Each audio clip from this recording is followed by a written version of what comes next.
Hello, everyone. Welcome to the first episode of Elephant in the Room. I am your host, Jay Miller. This show is brought to you by Aiven. Aiven is the place, the open source data platform for data, for streaming, and for search and more. But this show is kind of an awesome one. And with any awesome show, I think you always have to start off with an awesome first guest. My guest is not a stranger to me, but a long-term friend of mine. Jeff Triplett is a partner and engineer at REVSYS, a consulting agency specializing in Python and Django, and recently large language models. An open source developer with over 2 decades of experience, Jeff has been a central figure in the Python and Django communities, where he's been a director of the board at the Django Software Foundation, a co-founder of the Django Events Foundation of North America, where he also served as the president. And additionally, Jeff is a former board director, vice chair, and treasurer of the Python Software Foundation, a longtime organizer for DjangoCon US, one of my favorite conferences year in and year out, and has held roles as both chair and co-chair of that event. And before REVSYS in 2011, he was the lead engineer at Media for Media, the company where the Django framework was originally created. Jeff, how are you doing? I'm good. That's a long intro. Thanks It for that. is. It's a prestigious intro. You got a lot of stuff in there. We actually got to hang out recently. This was really cool. In which we talked a lot about Postgres and Django. And for those that don't know, I'm a Python developer and I'm in the Django community. And a lot of kind of the Django that I've picked up over the years comes from the regular conversations that I have with you. But give some folks in the audience kind of like the 15-second pitch for Django. What is Django? Why Django? And why Django, especially in the age of AI? Yeah, sure. 15 seconds would be hard. Django's been around for 20 years. It's a web development framework. The idea was to be able to create applications really quickly with it. It started off as mostly being a web stack. Over the years, it's became like a really nice way if you're writing like a mobile application to be able to do REST-based applications with it. It's nice to use. It plugs into many databases like Postgres, MySQL, MariaDB. And it's just, if you like Python code, which I do, it's just a really nice framework to work with Python with. I think the thing that I like most about it is kind of the all batteriesness of it, where I know a lot of developers who really love the idea of building out things like their own auth, building out all of these other pieces, and like Django just does not have time for that. Django gives you all of the pieces that you need to come out the gate swinging, and I mean that's one of the reasons why it's used by. I think the blog post that we read said like over 80 countries, and like we've identified like 50,000 like websites that are running Django in some form. Even large companies like Meta use Django a lot. I know that in Microsoft land there was Django usage, and the Postgres community itself runs off of Django. Like that is a big deal. Like all of the docs, the website, a lot of the conference admin system, all of these things are built with Django. Which kind of just, I guess, calls to how well that relationship has been between the Django web framework and Postgres. Yeah, and companies like Instagram was built using Django. What's interesting about, I think almost all large language models or companies use Django, even if they're not building applications with it directly, when they're looking at their scoring benchmarks and stuff for code quality scoring, which is where you're giving problems to the LLMs to solve. I think it's something like 46% of the tests that they do are actual solving problems using Django or that have come up in the Django code base. So like, even if they're not using it, like to write their LLMs, they're certainly training on it and using it to benchmark how well they can solve problems. That's kind of that's one of those things that was like surprising to me when you first told me that, was that like there was so much of it, but it makes sense. One of the things that we didn't talk about, which I know you've played some parts in too, is the Django Girls initiatives and how many like there have been so many Django Girls tutorials, and like what that does is it creates this training base where you have so many people building websites, their first websites, their ideas, their personal sites, and they're all using the Django web framework. And when we talk about how AI was trained on all this open source code, like the step one in I think Django Girls is like create a GitHub account. And like you're setting everything up and you're publishing this stuff. So there are thousands of these Django apps sitting there being trained on. So I could see how that makes a ton of sense. But let's keep moving and go into our elephant of the room topic. I feel like we kind of both have one. I have one and you have one. So your elephant of the room topic was kind of focused on search.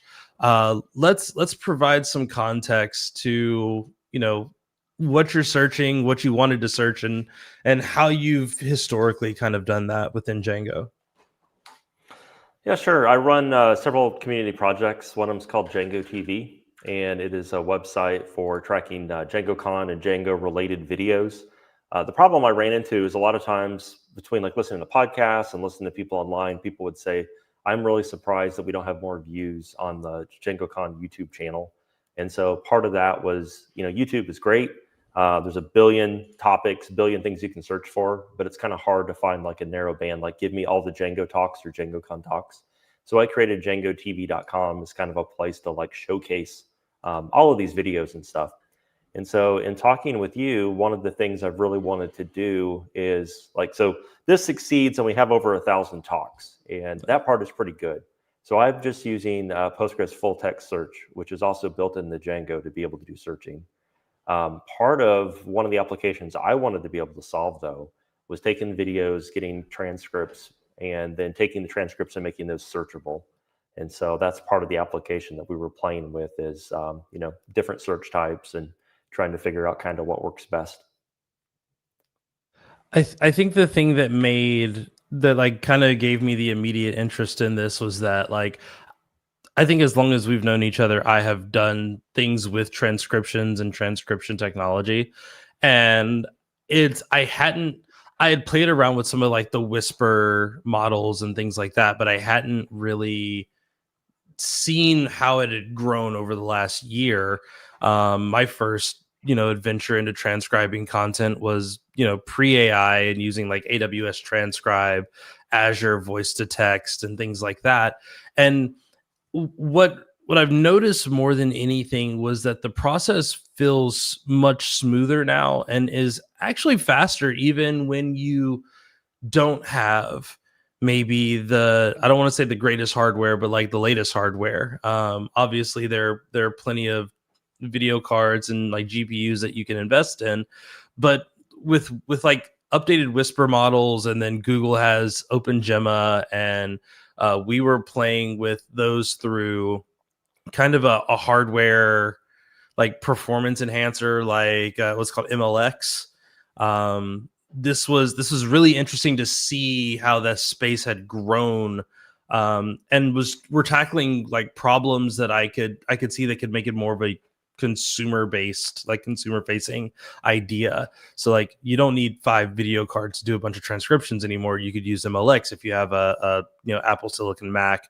NVIDIA has their own Whisper stuff. Google has their stuff. So like it's really cool to see that ecosystem expand. Yeah, for sure. I mean, anybody with a Mac at this point can do really good video transcription. Another one that you didn't mention that I like too is NVIDIA has one called Parakeet. The latest model, I think, is Parakeet V3. And it's just like 60 times to 100 times faster than just real time. So it's amazing taking a conference video that's 45 minutes long and seeing it get done in like 20, 30 seconds. So, and the accuracy seems pretty good on it too.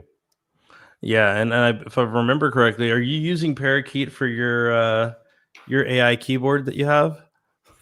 I do, yeah. I've got this little vibe coding keyboard. I'll unplug it. But I wrote a blog post about it. Just something I pulled off of Amazon, and I liked it because it's an actual like HID keyboard, which means you don't have to have drivers to run it. Anything that can take a normal keyboard, it'll just work with. It's also USB-C. And so I use the Mac Whisper application. There's probably dozens of these apps now. Mac Whisper is just the one I started using 2-3 years ago.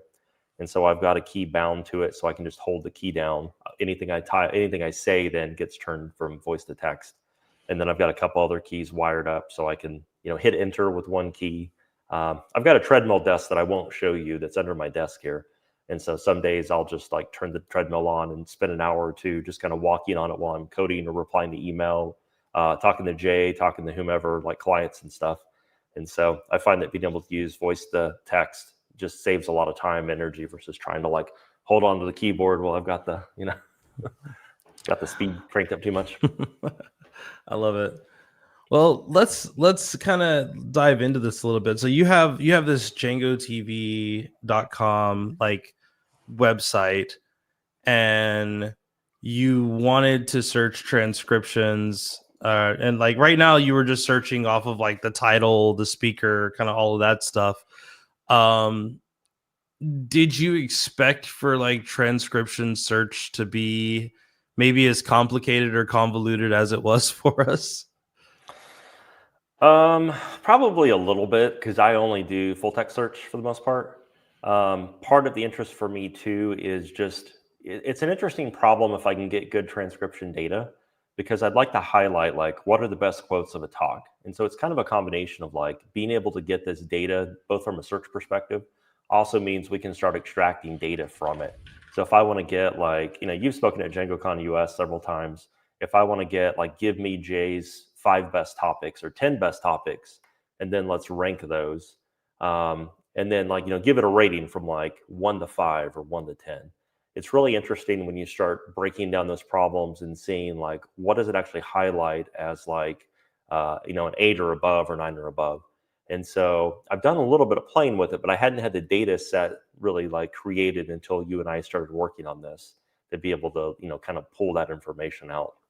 So with machine learning, I just feel like you can solve problems that weren't really easy to solve before. Like, how do you transcribe 1,000 videos? And that just takes like a couple of hours now, where it used to take like, are you going to set somebody down or spend your time listening to it yourself, or go pay a service? Because these are all using local models. So this is technically free other than the time it takes to run, versus like, are you going to go pay? And I think you yourself have played with transcriptions and probably racked up an Amazon bill along the way. Oh yes, I have. Well, and I mean, kind of like what I just did now, where like I just typed my name into the search, and I noticed that like I'm not even popping up first. I'm third down the row, and I think we had one where like you like typed in Perl, and like nothing comes up here because we're not searching against the transcriptions, but like we got some kind of interesting facts or interesting phrases. I think the interesting bit there that makes it a challenge is that when you type in a search box and you're using something in Django like full text search, there are like a couple of options there. There are a couple of styles. In fact, that was one of the things that we really picked up early on in our exploration of like searching around text, is that Postgres itself gives you the normal search around Postgres is like matching like characters inside of a prompt, not necessarily matching for things like context or matching even for mistakes, which could cause a lot of challenges. So I don't know if you want to share your screen, but you have kind of a sample of what this looks like in action, where we're actually searching against transcriptions. And I'd love to play around and look at that. Let me see. Hopefully StreamYard will cooperate. Let's see. StreamYard cooperating? Oh man. And if not, like I have a smaller version of this that I can pull up. And while you're doing that, we have a comment in the chat. Can you kind of explain what's going on here? Kind of curious. Okay, well, welcome. And this is a live show that we're doing where we're talking about some of the challenges of app developers working with Postgres and different types of Postgres. I see something. Let's see. Let's see what we have. Oh, I got to apparently remove mine and then add yours. Okay. So you're good. I'm gonna fire up. Oops, there's like a weird delay. I'm going to fire up a terminal window that's just going to start Django real quick. I should have done Yep. this a second ago, but I wasn't sure if you could see it. Looks like things are getting started. And shout out, I know you use like this start project thing, but it really does show how easy it is, I guess, to get started with Django, and that like you can just containerize it all and it just works. Yeah, I do containers. I like using just files too, which is kind of a like workflow wrapper. It's just like plain text files that you can use to kind of standardize your workflows and stuff. Yeah. This isn't Django TV. This is just kind of the app that we developed. And I don't have a ton of interesting data. I think we just have 2 results here. I wonder, because Jay and I were like, look, he connected me to a live database just right before this. I want to try to get into my container though. And I'm using something called UV in Python, which is like, I don't know what UV really is. It's like the everything tool now. That Yeah, it's it's the new way to Python, is what I heard. Let's see what happens if I try to load captions. This is going to put like a ton more. So I've got at least 1,000 videos that's going to start running in the background.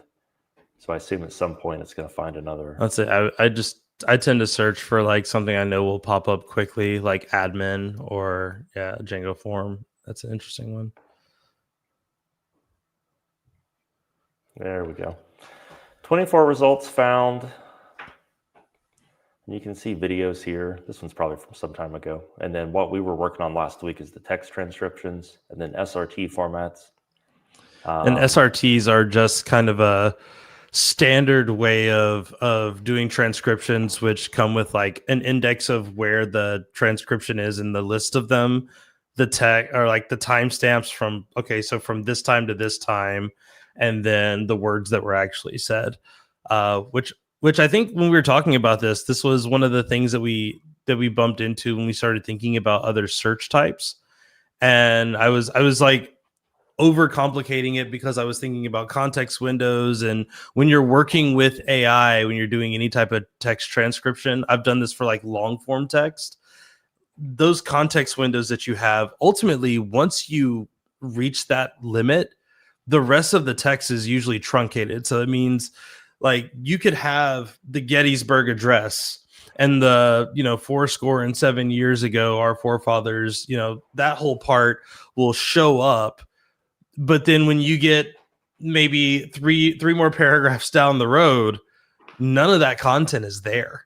And even if you like just said dump it all in, and that's because of those context windows. And that's actually one of the things that you have to think about when you're deciding which tools to use. And I mean, that's whether it's a local tool, whether you're using something like OpenAI to do your embeddings and all of those other things.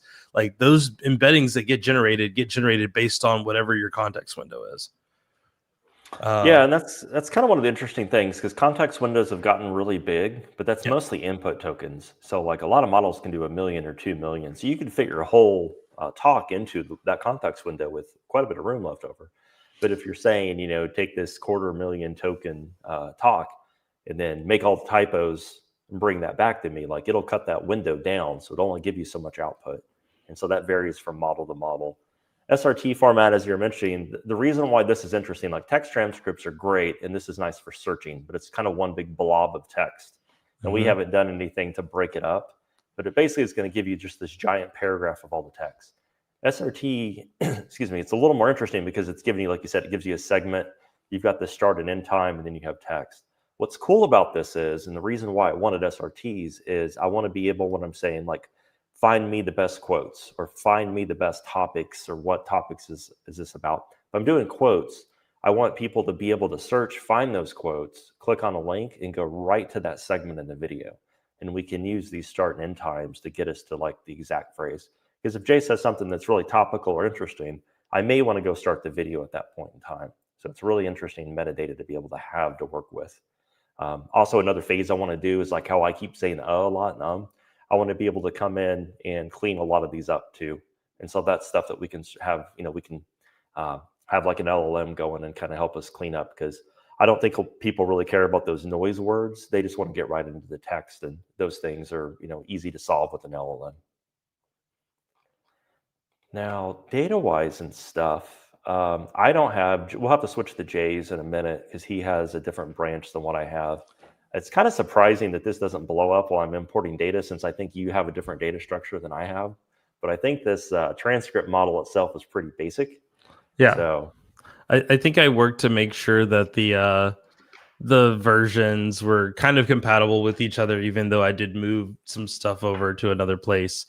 One of the things that we talked about a little bit were the ideas of bringing these models in, but I think the value here that I saw kind of immediately was how easy it was to take this content and then go ahead and start working with large language models, just having it like just doing the transcriptions itself. And like we had some good conversations over the last few days, and I know that like one of those things we were talking about with a friend was the kind of the new context of maybe where Postgres can live within large data spaces.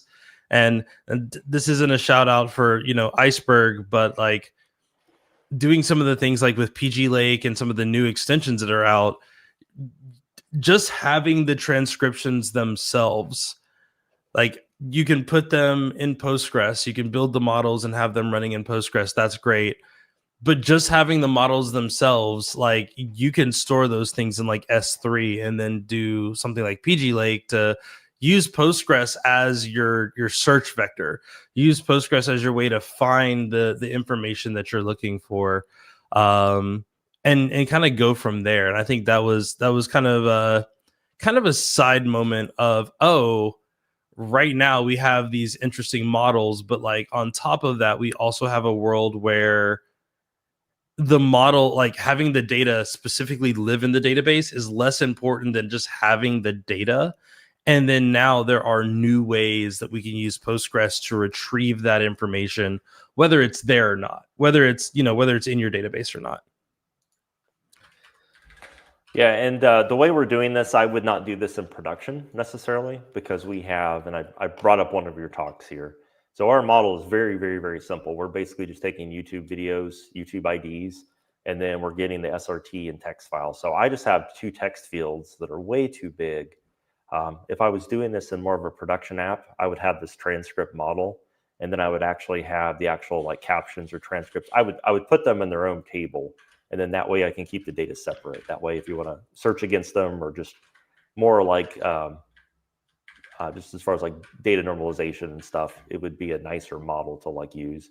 And then that way, if I want to like update new transcription types and stuff too, because I noticed with MLX Parakeet, which is the Parakeet model, it was using like, there was like 3 or 4 other formats I had not really played with before. So that was kind of interesting. But yeah, well, Django makes it really easy to do the data modeling part, get it set up. Like Jay was saying, this is data you may want to put like in a data warehouse or data lake or someplace else. That's not really key to the application, but it's nice to be able to have if you want to like, derive data from it. Or in Jay's model, I think you've got a table where you're looking at these SRT segments. And so you're actually getting like a data structure that keeps track of the ID, that when the segment starts, when it ends, and then what the actual text is saying, which is pretty interesting because you can make embeds off of that a little easier than, just having one big blob field basically of storage. Yeah, that was a thing that I wanted to show, which right now I'm just fighting with my keyboard because anytime I want to show somebody something on my terminal, it's too small. There we go. I was able to make it bigger now. Let me jump over and share that. Yeah. And we can do a couple of things. I have to change what I'm sharing, otherwise it will not let me. So we also have the YouTube, or not the YouTube link. We also have the GitHub repo that we can share with people. 100%. Like this is all in a YouTube repo. I'm gonna move this down here, so you're gonna see me looking off the screen, but that's just to make it a little bit more visible here. So this is the actual database that I'm connected to, and I just did like a quick /D to view our tables, and we see all of the Django database stuff, but then we see all of these things here that are just transcripts and different ID sequences and kind of all of that information that's built in when we want to start building this. But if I actually go and I look at, let's look at you mentioned you have the transcript. If I look at what mine looks like here, I think it is mostly the same. We have that YouTube ID or the YouTube ID, and then just some other stuff. And I kept in the content portions there just to not break your stuff. And the other side of that is adding these search vectors. Now, when you're doing your transcripts, when you're doing your search on your end, it looks like it's just doing full text search, and it is. And I think the challenge there was full text search the right option? But more than anything, in order to do it, you have to have this search vector here. And then I guess the only difference that I had was I took out the SRTs and made them their own model, their own table here. And in that, I add a lot of the same information. I would think that there's probably, the normalization police would come in and say that, oh, there should be another table called YouTube, and it would be the ID and the YouTube ID and all of that stuff. But really what we did here was we kept, we got our start time and end time like we had in that SRT file. We had our text, which, remember, these are actual indexes. So they're not necessarily the entire content. They are just one segment of that SRT file. So it might be SRT. Actually, I can probably just do this. I can say, from transcript SRT segment, yeah. And so what we see is we get just a single line from the talk. We get the vector embedding and a bunch of other stuff, but you also get, the transcript, quote unquote, ID, the transcript that it would belong to, that would match. And you get the YouTube ID, and you would get this segment index. So this would be at 11 minutes in, segment 108. So if we wanted to put this back together, we could row it. And we could even do let me grab, I would need some transcript ID equals 3. So I could do all that we did there. And we would say order by the segment index. I also have to do kind of my where. So where, what did I say it was? It was transcript ID. Yeah, transcript ID, I think so, equals 3. And we would be able to actually look at this and see all the text just returned exactly how we would want it normally, which would just match the content. But we could also see okay, where were we talking about something? Oh, that was 29 seconds in. And then, like you said, being able to click directly to it was great. The thing that I enabled on mine, and I can exit out here and then do my own, also using just files. I want to talk about the just files because that was a thing that as we were working with AI, I learned a lot about. And I was like, this is the cheat code. While this is loading up, it's got to connect and build all that stuff and connect to the database. It was interesting to see how much better my LLM was responding when I had a just file there. And for those that don't know, a just file is literally, it's once you install the thing, you install just on your machine, and then from there you can run just up, and then it would have all the commands in which to do that. And the thing that was nice about that was when you did that, it made it so that you could, your AI model would look at that file if you did /init, and it would add all of those just commands to the app that you were using or to your context. So now anytime you told it to run, anytime you told it to rebuild or do anything, at least in the Python world, we run into this problem where things like to like, oh, well, let me just try Python, da da da da da. And like, that's not how anyone should be using Python regularly. You should be using a virtual environment of some sort. And like UV creates that virtual environment for you. And it also manages a lot of that scope of where your code is. But that can confuse LLMs at times. So it would, I'm going to try the bad Python way. Okay, now I'm going to try to create my own environment variable and run it again. And that doesn't work. And then finally it's like, oh, now I can use UV maybe after someone tells me to.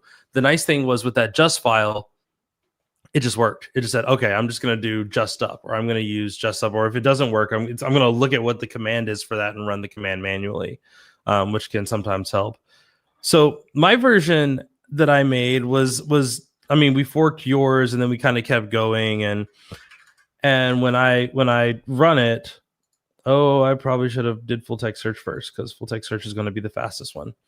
We actually did multiple search types. Of these, we may need to like limit it at some point. But we'll oh, you just added. Oh wow, yeah, I just realized that. There we go. Thank you for doing the work that I forgot to.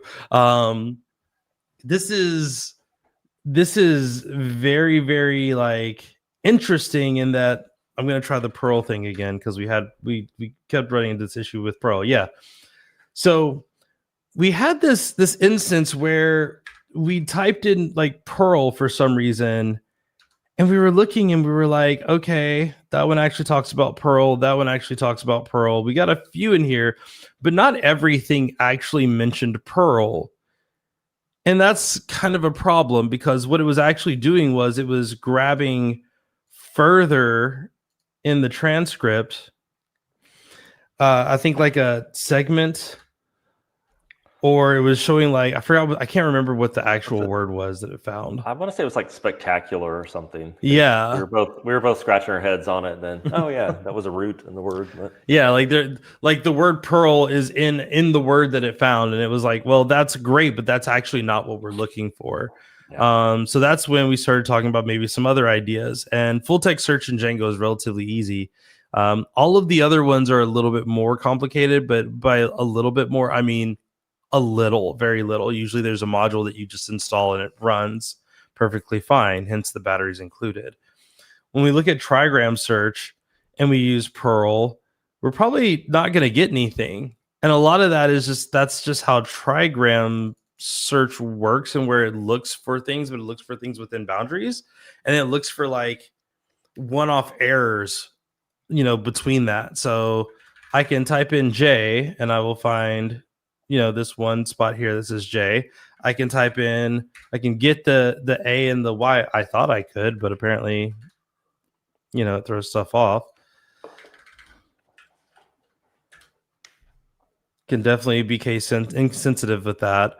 But it allows you to have a little bit less accuracy while also being able to fetch information and still get some of your results back. And I think that is really important. Like, see here, we got the same result where, I misspelled Django a few different ways and it popped up. I think that it's really interesting in that sometimes that works and sometimes it doesn't. What we wound up doing was trying all of these different search types, and it was fancy kind of seeing how each of these different search types changed what we would get. So here, if I can make a mistake on misspelling Django and it'll still find a bunch of Django based content.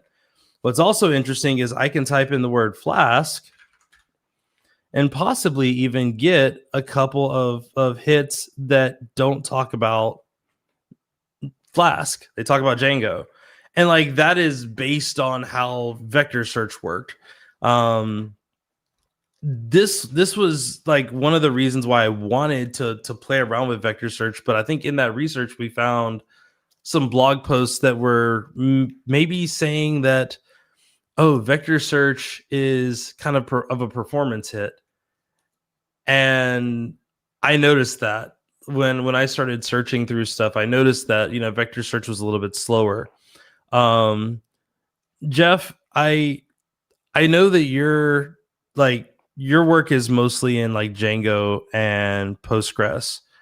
Um, did you notice anything that might have given you pause about using Postgres for this solution? Not really. I think we were kind of fighting more AI issues with trying to have it do too much as far as search goes. As a developer, most of the time I'm used to using either full text search just to kind of get something up, and then you can kind of look at it and figure out what you do and don't like. This was interesting to me because it gave us a chance to explore different search types I normally don't do in the past. There's kind of this stigma still of like use Elasticsearch, use Milli Search, go to like a search product. And I don't think you have to do that as much anymore. So to me, it was kind of an interesting excuse to try out new search types. You also were playing around with embeddings, which I don't normally get to play with. So if you want to do RAG or you want to do, more like embedding style search, I think one of the ones you did was kind of like I think you had Claude roll the dice and give you like hybrid everything in one search, which I don't know how Oh useful that is yeah. yet, but it was at least fun to see it, work on. Well, the hybrid search I think is I don't want to say is what people really want, but I think it's what they want without knowing how to configure it in Postgres. Like there isn't to my knowledge, hybrid search type. I can't do like select all type hybrid, and then just add a bunch of different searches. In fact, the only content that I saw there about developing hybrid search in Postgres with any effectiveness was from Jonathan Katz, who was the creator of vector search. So it was very much like, hey, this is just not how we normally would think about using search within Postgres. And when we talk about using like the open searches or Milli Search and things like that, they're kind of designed to use those search types, which is, that's just a decision that's made. They're not great at a lot of things that Postgres is fantastic for. I think we're just getting started in the world of, really diving deep into this search type in Django. Full text searches in Django has only been around for 3 years, I feel like. It actually shipped as like a contrib app at some point, and then it's kind of rolled over. I guess it still technically is. So Django for a while had a period where every database backend had to have the same feature set or it didn't get added. And then Postgres was kind of the first time we had Django, contrib, Postgres, where because Postgres has just been and Django have been very tight since the very beginning. Like it was the first officially supported database. By the time it was public and open source, then MySQL and later came SQLite. But yeah, so I'm not sure how long it's been. I feel like it's been longer than that, but it's within a couple of major versions of Django at least. And then now with like JSON fields and stuff, which used to only be available in Postgres, now other backend providers have started supporting those, and it's moved over from just being a Postgres contrib option to something that like all database backends can use. Vector search isn't supported yet, but that's one I would love to see picked up. I think that's something that you can add to Django with PG Vector. But like in the next couple of years, I'd love to see somebody take on like, let's add good vector search for everybody, because that's just really nice, especially with AI and stuff, to be able to do, vector searching. So. Yeah. And one of the things that I wanted to show with, I think I might be able to show it with hybrid search. We'll see. I'm trying to just make sure everything there is before we go completely off the rails with it.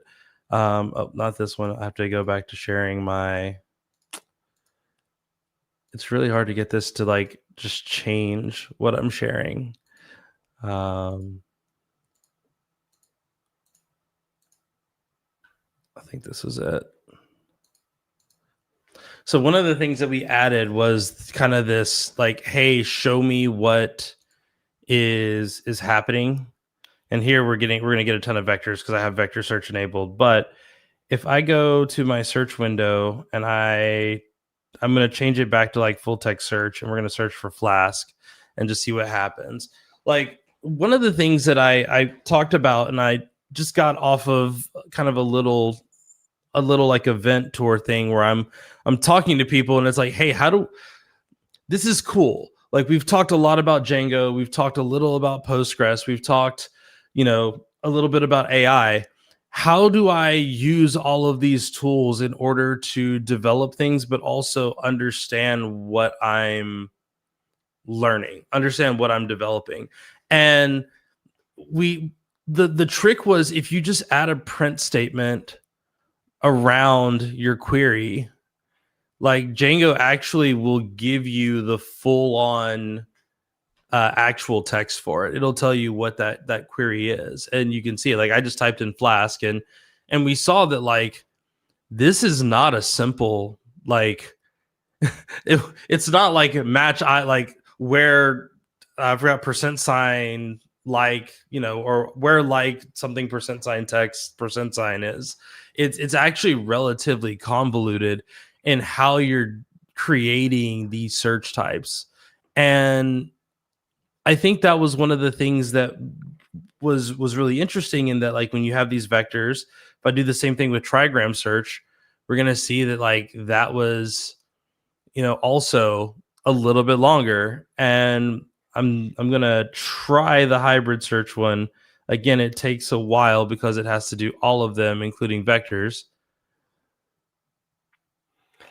Yeah, so from a Django developer perspective, we have something called the ORM. And so when Jay says queries, we've got like, basically it's like Python code that will talk to the database and it does the SQL for you automatically. And 90% of the time you can say like, give me every transcript or give me one transcript. And I don't need to see what's going on behind like the database. So I can kind of take it for granted that Django's really good at that. As soon as you switch the search types and stuff and you say like, okay, use full text search and give me tacos or Django's. And so you do that and you get results back. And then there's a little bit of fuzziness of like, yeah, this kind of looks like it works, but how do I know what's really going on behind the scenes? Or writing, select all from a table is pretty straightforward. Selecting, limit by one or give me ID equals something. Those map very well to an ORM. When you start doing different types of searches, though, that's when it goes over my head and I have to do what Jay's doing just to kind of see like, oh, there's a lot going on here. Maybe I can kind of follow what's going on, but it's really hard to gauge. It's like you're going off the vibe or the feel of like, do the search results that come back, does that look like what I'm expecting? But when you get like Jay had 2 transcripts in his database, I just added over 1,000 to it. It really changes like, what you're able to evaluate and kind of like, feel out to, is this giving us back what we feel should be right?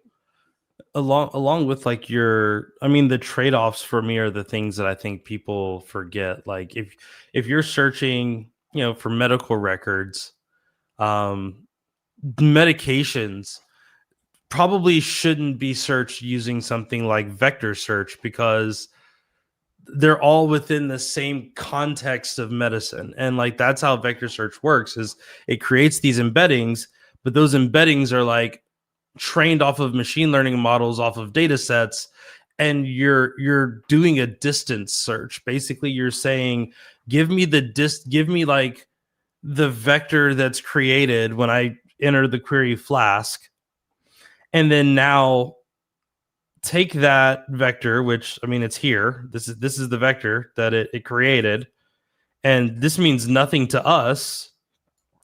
But yeah, as a similarity, where you're checking each of those rows and returning which ones are the closest. And then on top of that, like when you look at adding hybrid search to that, you're doing all of that work, and then you're doing the other searches as well, and then you're adding weight to the results to say, well, it's more important to me, the similarity score is more important to me for vector search than it is full text search, or it is trigram search. But again, like if you don't have the right model, or you don't have the right search type, your results have very actionable consequences. And I love that we were able to do this on something that is helpful, but also isn't like life threatening, because I've seen some interesting results when I've tried vector search, and it's like jump is close to run. run is close to chase, and then like you might ask for like police chases or something on YouTube, because that's the kind of YouTube content that I watch from time to time, and instead you have like kids jumping on a trampoline or something like that, and you're like, why am I here? This is completely off the mark. So I think like hybrid search to me, I thought was going to be, I would honestly say, a little bit better than I think it was. To me, the one that impressed me the most was the trigram search. And that was just like full text search, which is fine in some cases, but maybe a little bit more forgiving.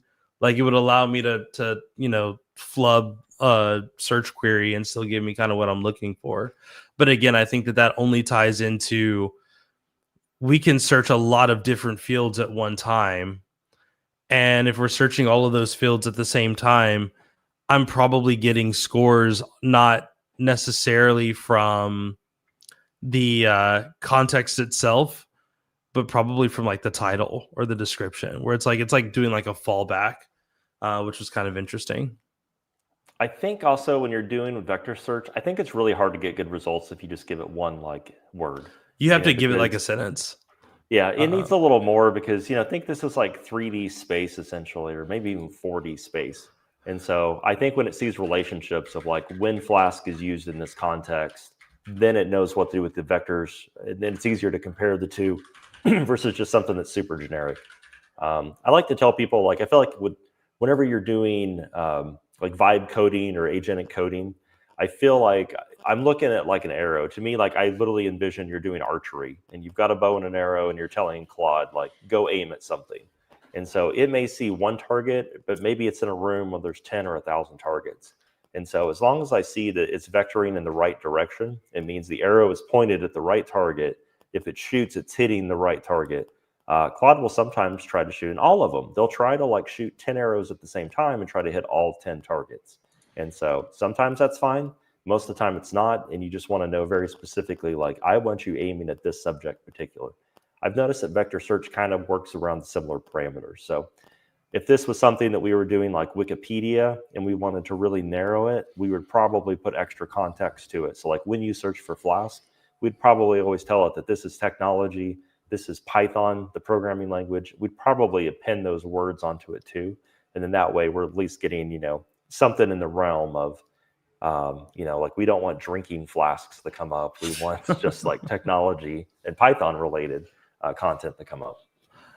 I think that's interesting in that, like the history of search. Like when we look at askjeeves.com back in the day, I think it's just called Ask now, or I don't even know if it's still around, but it told you to ask full questions. What is da da da da da da?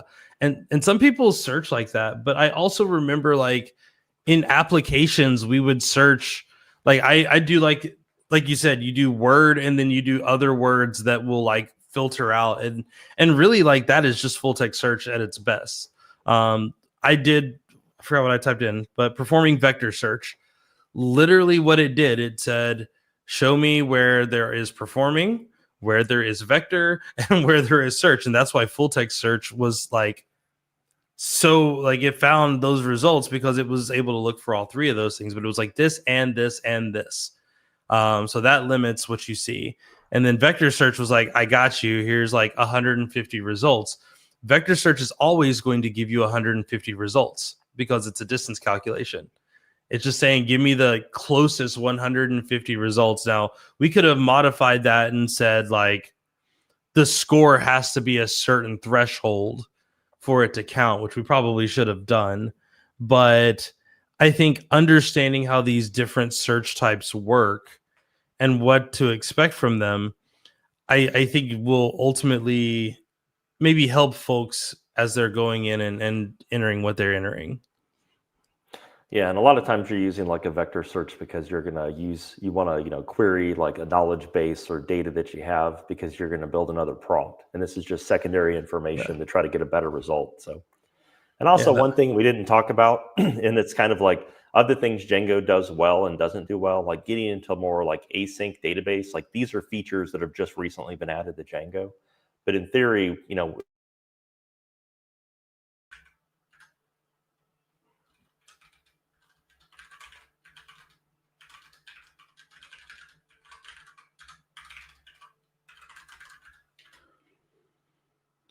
Huh. Well,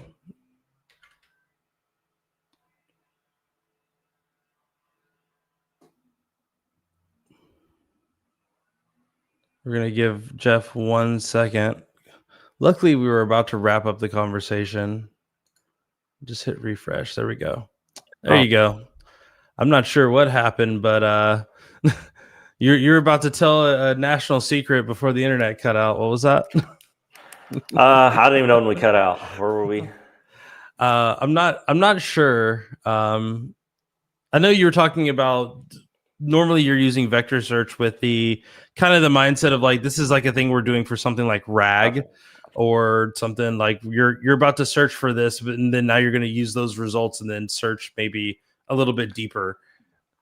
Yeah, async Django. So Django does support async, or it's really close to being, I think it's in the 90% of async functions. So basically, what I would do in search, one thing that we just didn't do is I would make async database calls.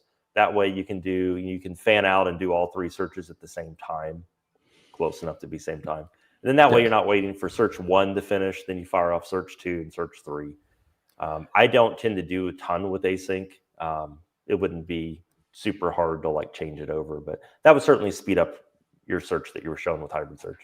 Doing all three searches at the same time. I think that's also interesting in that like hybrid search might be better with Django as an application layer like function, where like I've seen where, and I've even written like hybrid search done by Postgres, and again like right now there are some asynchronous Postgres functions, but not everything is async. So, you know, depending on what your preference is, you know, if you do everything inside of Postgres, maybe it's something that you can spread the management of that to other teams. But then also now you don't get to benefit from them. You don't get to benefit from some of the performance things yet. Whereas if it's in Django, maybe it's like its own thing. One of the things that I want to cover before we wrap up, because we're about at time. What is your comfort now with doing some of these searches now that we've done it before? Like, I don't want to say, Jeff, are you going to rip out all of your old search types and implement something new, or you know, are you still kind of a little worried about how search works in Postgres, or what's going on there?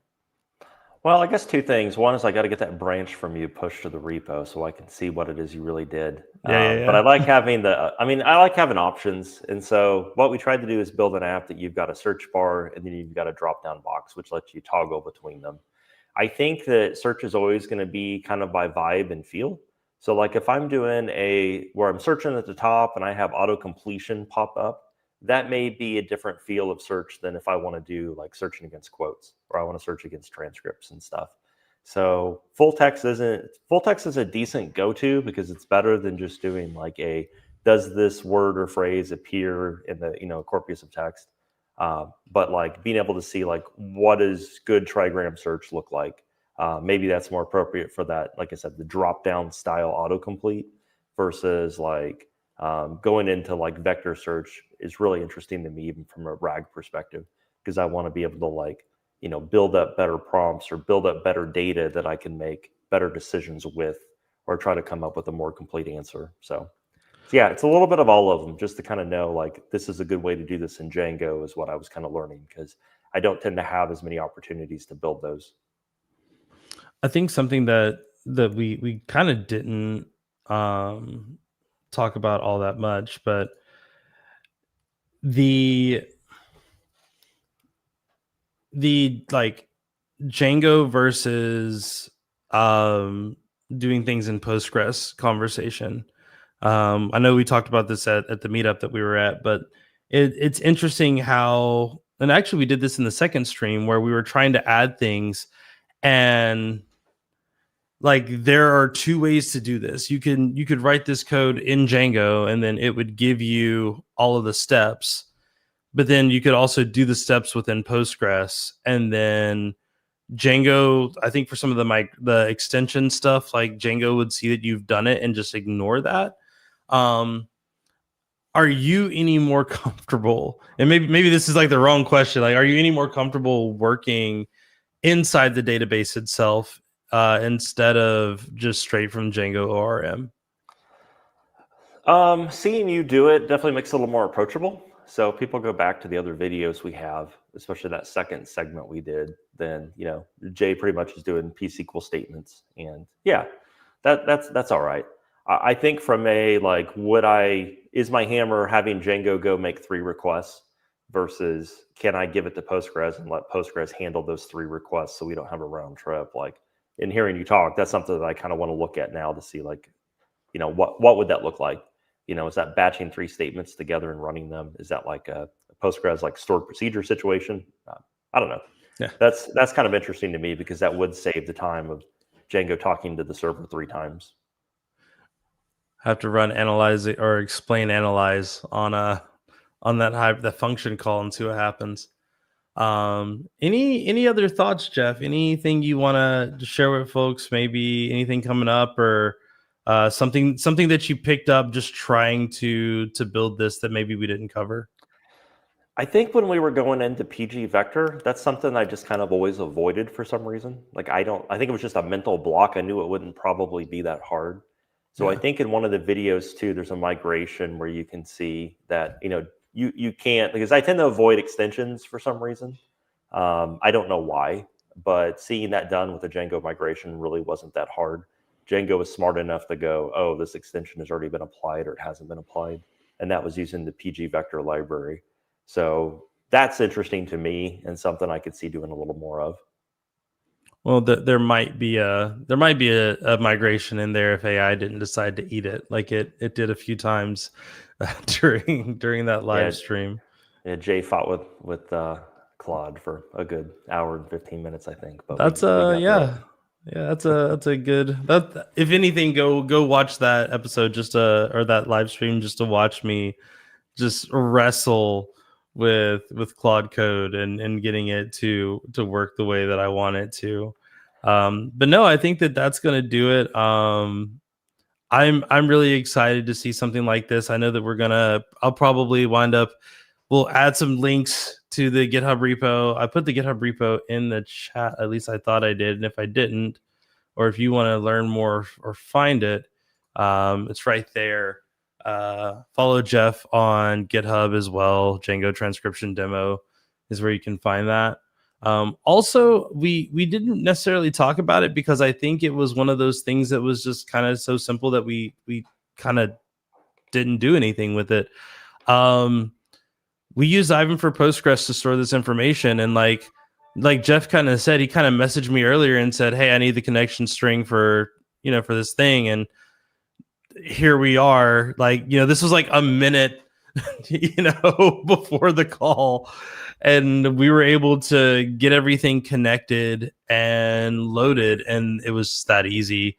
So yeah, if you want to learn more about how you can get started with Postgres or using Aiven for Postgres, we have a new blog post that just came out a couple weeks ago that talks about our new developer tier. I think it's one of the most affordable ways to work with open source Postgres, something that will allow you to start.